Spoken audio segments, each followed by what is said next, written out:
Discussion 2, cognitive and academic dimensions of methods. Learning strategies for junior high ESL students. Students' preferred learning styles are largely influenced by cognitive development and socialization in their primary culture.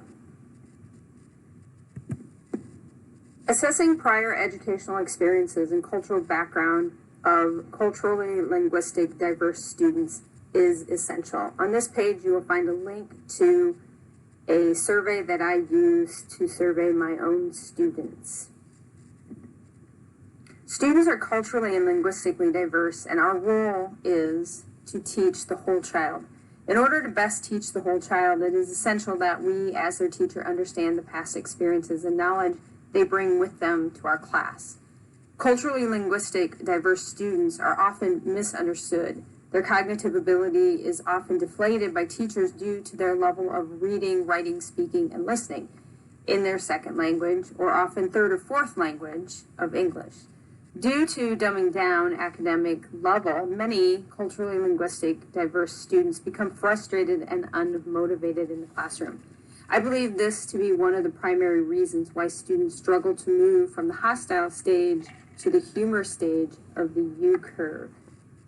Too often, teachers misinterpret a culturally linguistic diverse student's proficient conversational English as their proficient academic English, which unfortunately most students are able to carry on a conversation well before they can perform proficiently in academic language. Cognitive learning strategies. Cognitive strategies are a type of learning strategy that is proven to enhance the learning skills our brain uses to read, think, analyze, learn, remember, focus, and reason. One example that I show here is that of a word wall with images. One example of a cognitive learning strategy would be using the word picture wall in the classroom. Making words visible and with the addition of images helps the student to make connections to prior knowledge while mentally manipulating to form analogies from background knowledge. Social affective learning strategies highlight the interconnectedness of the cognitive and the social cultural. It has a lot to do with cooperation. Examples could be self-talk, interaction with others, clarifying questions. One of my favorite that I outline here in the image is the think, pair, share. An individual will think about a problem in their head.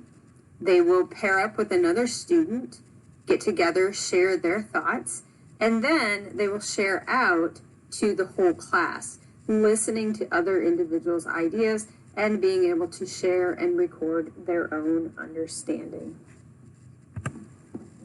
Metacognitive learning strategies relate solely to the student and his, her, or their own cognitive processes. The example I have here is a self-evaluation of musical instruments. Using a self-evaluation, reflection, or assessment form allows the student and teacher to gain a clear picture of the student's understanding and then determine the next steps in the learning process.